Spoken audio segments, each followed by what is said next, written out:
I've been a professional producer, songwriter, DJ, musician, mixing engineer, just a music person for over a decade now. And because of that, I've toured all over the world and I've seen some shit and I've done some shit that would make most people strongly consider sobriety. For example, yelling the wrong city in a microphone, or passing out in a diner in Portland and my tour manager having to rescue me, or even passing out in a bathtub that was filling up with water in the Netherlands and waking up like an hour or two later realizing that I almost drowned. You get the point. If you're new to the channel, I'm Ethan. I usually teach you guys how to make music, but today I want to do something a little bit different and have a heart-to-heart about my relationship with alcohol and the music industry. Hopefully I can pass on some sage wisdom to you. Whether you make music or not, this video contains secrets that are going to help you build a life that you actually look forward to. So keep watching and I'll make it worth your while. See, the thing is, a lot of people want to become some successful artist who goes on tour and parties, but they don't think about what actually happens when you do that. So from personal experience, I'll tell you what happens. When you go on tour, people want to drink with you after every single show. And because of that, your brain gets used to this dopamine spike every single night, not only from playing the show, but people wanting to see you and be seen with you, and obviously the alcohol itself.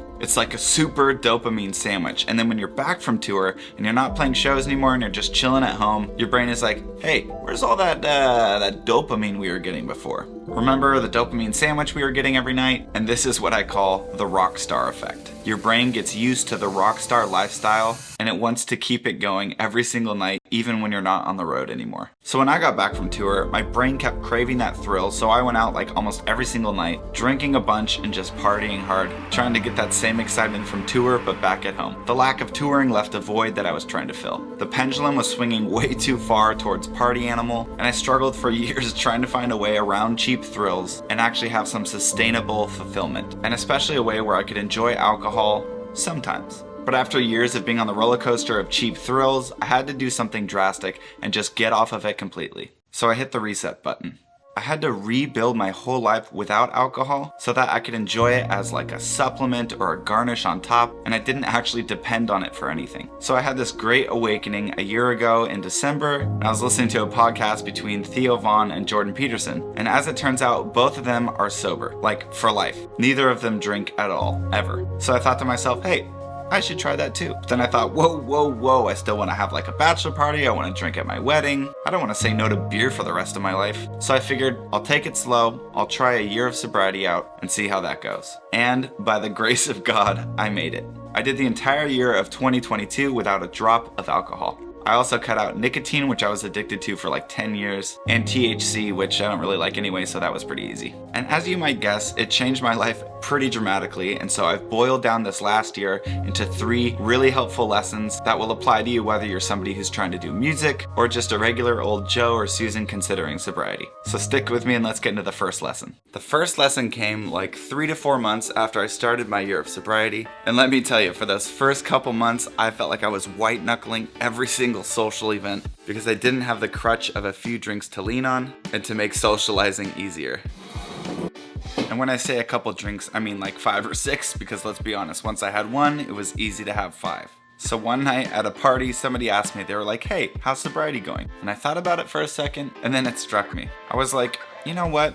It's not always fun, but it's always good. Sobriety isn't always fun, but it is always good. I've never woken up after a night of choosing sobriety and been like, oh man, I really regret staying sober. But I can say from personal experience, the majority of my biggest regrets in life are tied to alcohol. So over the year, I ended up sidestepping so much shame because more of my choices were in line with the voice of wisdom instead of the voice of impulse. Lesson number 2 happened about 10 months in, and I was doing some laundry, taking clothes out of the washer, putting them in the dryer, and I had this epiphany, and I thought to myself, wow, I actually enjoy every aspect of my life again without alcohol. This epiphany in particular was something I never could have predicted.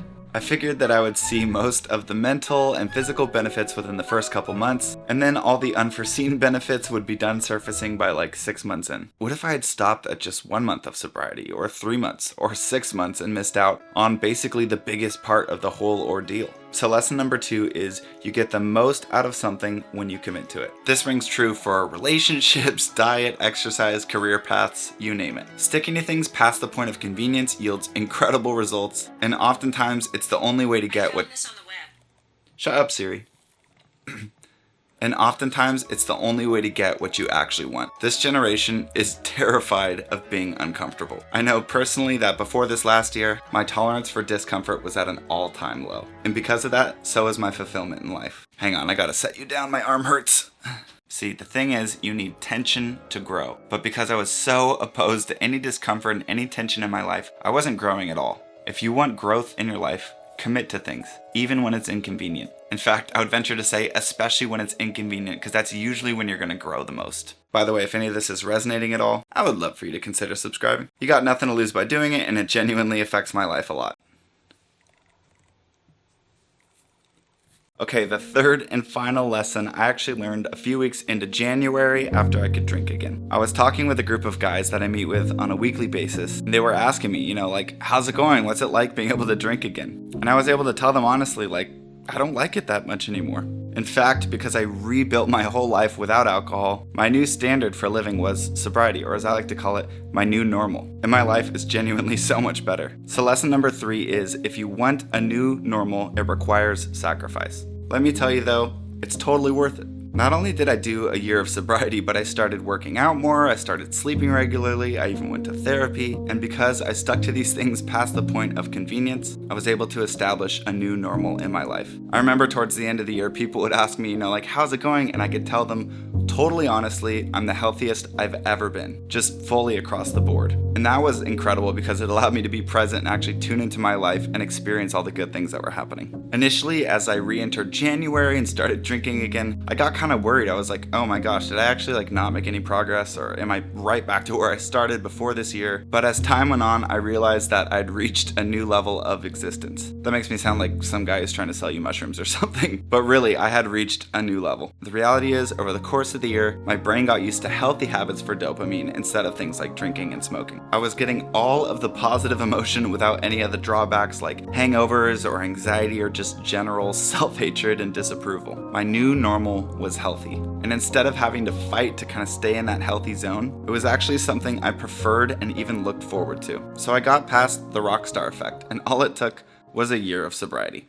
It's really worth mentioning that if you have this dream of becoming a successful artist or musician or whatever it is, to think about who you want to be by the time you get that success. Because if you're not healthy or you're not able to be present mentally, then you're not going to be able to actually tune into your life and enjoy any of that success. There's one thing that I've really realized over the last 10 years, and that is if you aren't fulfilled now, there's no amount of fame or money that's going to give you that fulfillment. People say it all the time, and I used to hear it and be like, I think it might actually kind of fulfill me. And there are plenty of aspects of life that are made more convenient by having more money, but ultimately, it's not going to fulfill you. I find that the more that I make choices that aren't always fun, but are good for me, and the more that I commit to things and commit to people, and the more I make sacrifices to create a new normal in my life, things just keep getting better and better. And not just a little bit, but every single aspect of my life is way better after doing this year of sobriety. So if you're considering taking a break from really anything that's slowing you down, I encourage you to go for it.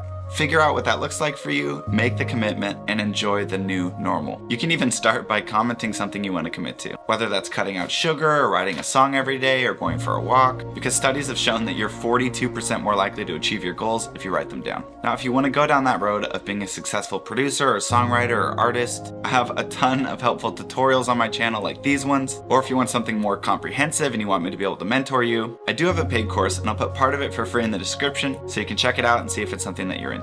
For those of you regular viewers on my channel, thanks for watching, and remember to stop making excuses and start making music. Or if this is the first video you've seen of mine and you don't even make music, then stop making excuses and start making your new normal. Cheers. Okay.